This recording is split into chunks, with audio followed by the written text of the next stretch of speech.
ప్రభునందు ప్రియమైన దేవుని బిడ్డారా, ప్రభు అయిన యేసు నామమున మీకు శుభములు. జీవముగల దేవుని కృపావర్షం మీపై సమృద్ధిగా కురియునుగాక.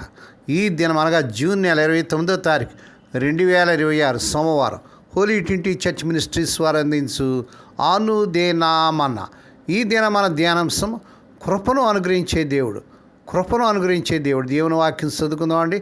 కీర్తన గ్రంథం 84వ కీర్తన 11వ వచనం. యెహోవా కృపయు ఘనతయు అనుగ్రహించును. దేవుడు తన పరిశుద్ధ వాక్యం దీవించునుగాక. దేని బిడ్డారు, మీరు అంతా ఎలా ఉన్నారండి? మీ ఆరోగ్యాలు ఎలా ఉన్నాయి? మీ కుటుంబాలు అందరూ బాగున్నారు? మీకోసం మేము ప్రతిదినం కూడా భారంతో ప్రార్థన చేస్తున్నాం. మీరందరూ కూడా సంతోషంగా ఆనందంగా దేవుని కృపను పొందొచ్చు. అనుదినం ప్రభువులు ఆనందిస్తూ ముందుకు సాగాలని ప్రభు పేట మీకోసం భారంతో ప్రార్థన చేస్తున్నాం. దేని బిడ్డారా, దేవుని వాక్యాలు మనం చూసినట్లయితే ఈ కీర్తనలో దేవుడు అయిన యెహోవా మనకిచ్చేటువంటి గొప్ప భాగ్యం ఏంటంటే ఆయన కృప ఇస్తాడంట. కృపతో పాటు ఘనత ఇస్తాడని దేవుని వాక్యం చూస్తున్నాం. ఇది ఇప్పుడు మనకు కృప చాలా అవసరం అండి. మన ప్రభు వారు కృపా సత్య సంపూర్ణుడు, కృపానిది. ఆయన కృప ఉచితంగా ఇస్తాడు. ఆయన అది మనకు ఉచితంగా ఇవ్వబడది. మరి ధర్మశాస్త్రం మోషే ద్వారా వచ్చింది. కృపయు సత్యం యేసు క్రీస్తు ప్రభు ద్వారా వచ్చింది.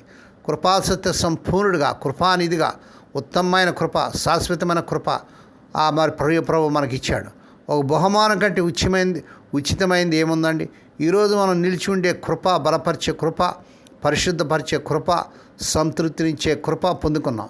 ప్రతి ఉదయకాలంలో ప్రభు మన కృపనిస్తున్నాడు. ప్రతి రాత్రి ఆయన విశ్వాసతను మనకు ఇస్తున్నాడు. ఆయన మనకు అనుదిన కృపను అనుగ్రహిస్తూ వచ్చాడు. మన భవిష్యత్తులో కూడా సరిపోయే కృప ప్రభు మనకు అనుగ్రహిస్తాడు. మనకి ఇవ్వబడిన కృప చాలా కొంచెం అనుకుంటే ఆ తప్పు మనదే అవుతుంది, కానీ దేవునిది కాదు. శాశ్వతమైన ప్రేమతో నేను ప్రేమించాను గనక విడివక నీ ఎడల కృప చూపించున్నానని ప్రభు వాగ్దానం చేస్తున్నాడు. ప్రభు మనం కృప అనుగ్రహించేటప్పుడు ఎలాంటి హద్దులు కానీ పరిమితులు కానీ విధించలేదు. తన కృపా సమృద్ధిని మన మీద కురిపించే విషయంలో ఆయన నిదానించట్లేదు కూడా. మనకి ఎంత కావాలంటే అంత కృపను దేవుని దగ్గర నుండి అడిగి పొందుకోవచ్చు. మనల్ని ఆయన తోసివేస్తాడేమోనని భయపడినక్కర్లేదు దేవుని బిడ్డ. ఆయన మనకు ధారాళంగా ఇచ్చే దేవుడు, సమృద్ధిగా మనకు కృపనిచ్చే దేవుడు, కానీ గద్దించి పంపించేసేవాడు ఎంత మాత్రం కాదు. ప్రభు మనకు బంగారం ఇవ్వకపోవచ్చు, కానీ అంతకు మించిన కృపను ప్రభు మనకు అనుగ్రహించగలడు. ఆయన మనకు పెద్ద లాభప్రాప్తి చేయవచ్చు, కానీ అంతకంటే శ్రేష్టమైన కృపను ప్రభు మనకు అనుగ్రహిస్తాడు. ఆయన మన మీదకు శ్రమను పంపిస్తాడు, కానీ దానికి సరిపడ్డ కృపను కూడా ప్రభు కుమ్మరిస్తాడు. నలిగిపోవడానికి కష్టపడటానికి మనం పిలువబడ్డామనుకోండి, ఆ పిలుపుతో పాటు మనకు అవసరమైన కృప కూడా అనుగ్రహించబడుతుంది. దేవుని బిడ్డ, ఈ ఉదయకాలం లేచిన వెంటనే ప్రభు కృప కోసం వేడుకున్నావా?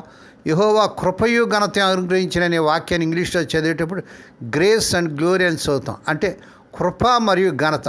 ఇప్పుడు మనకు ఘనత అక్కర్లేదండి. నిజానికి ఘనతను పొందుకునే యోగ్యత కూడా మనకు లేదు. అయితే తగిన సమయంలో మనం ఘనత అనే ద్రాక్షారసం తాగుతాం. తగిన సమయంలో ప్రభు మనల్ని హెచ్చించినట్లు ఆయన బలిష్టమైన చేతుల కింద దీన మనస్కులై ఉండాలి. పరిశుద్ధత అనే కృపలో నిలిచి ఉన్న మనం అతి పరిశుద్ధత అనే ఘనతలోనికి పదోన్నతి పొందుతాం అన్నమాట. కృప మరియు ఘనత అనే మాటలు మన హృదయానికి ఆనందాన్ని ఇచ్చి ఉల్లాసంతో గంతులు వేసేటట్టుగా చేస్తాయి.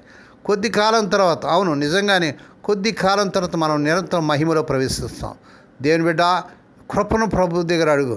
కృపాసత్య సంపూర్ణుడు, కృపానిధి, సమృద్ధిమైన కృప కొరకు ప్రభుని ఉదయకాలంలో అడుక్కోండి.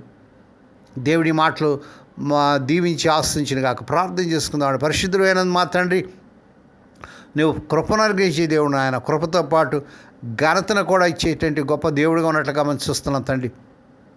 ఈ ఉదయకాలంలో విత్తబడిన వర్తమానము అనేకలకు దీవెనకరంగా ఆశీర్వాదకరంగా ఉంటూ సహాయం చేయండి. ఈ వర్తమానం ప్రతిదినం కూడా అనుదినమన్నా డైలీ మన్నా ఈ తెలుగు ఇంగ్లీష్ వర్తమానాలు వింటూ అనేక లైక్ చేస్తూ, షేర్ చేస్తూ, సబ్స్క్రైబ్ చేస్తున్న మా ప్రియులను, స్వదేశ విదేశంలో మా ప్రియులను దీవించి నీ బిడ్డలకు కావలసిన కృపను దయచేతండి. నాయనా నీ కొందనాలు చేయించుకుని సరిపడా ఈ దినానికి కావాల్సిన కృపను ప్రతిదినం బిడ్డలకు అనుగ్రహించండి ప్రభు. నీ కొందనాలు నాయన. మా తండ్రి, ఈ దినం పుట్టిన దినాలు, వాహ దినాలు, ఆయా శుభదినాలు జరుపుకున్న బిడ్డలు కూడా బహుగా దీవించి మరొక సంవత్సరమైన దాయకరిటైన బిడ్డకు ధరింపజేసి వారి పట్ల నూతన కార్యం జరిగించుకోండి.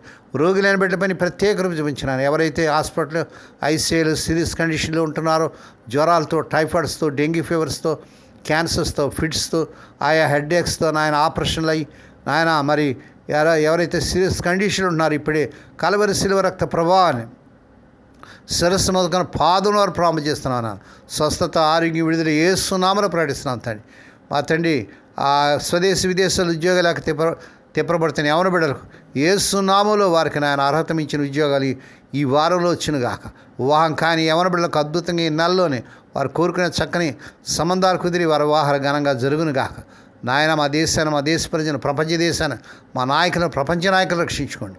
హోలీ ట్రింటీ చర్చ్ మినిస్ట్రీస్ ద్వారా ఆయా మారుమూల గ్రామంలో మురికి వాళ్ళు జరుగుతున్న పరిచయం దీవించండి. ఈ సేవ కోసం ఎంతగానో సహకరిస్తున్న స్వదేశీ విదేశాల్లో ఉన్నటువంటి మా ప్రియులందరినీ, వారి కుటుంబాలని దీవించి వారి యొక్క ప్రతి అవసరం తీర్చండి. ఈ దినమంతట్లోని బిడ్డల చుట్టూ మీరు రక్తకం చేసి ప్రతివేదన కీడు నుంచి, దుష్టి నుంచి, ప్రమాదాలు తప్పించి క్షేమకరమైన ప్రయాణాలు దయచేయమని మహిమ నీకే, ఘనత నీకే చెల్లించుకుంటూ యేసే పరిశుద్ధ నామన స్తుతించి గణపరిచి వేడుకొని ప్రార్థిస్తున్నాం తండ్రి. ఆమేన్. మన ప్రభువైన యేసుక్రీస్తు వారి కృప, తండ్రి అయిన దేవుని ప్రేమ, పరిశుద్ధాత్మ దేవునికి అన్యుని సహవాసము సదాకాలం మీకు తోడి నడిపించి బలపరచునుగాక. ఆమేన్.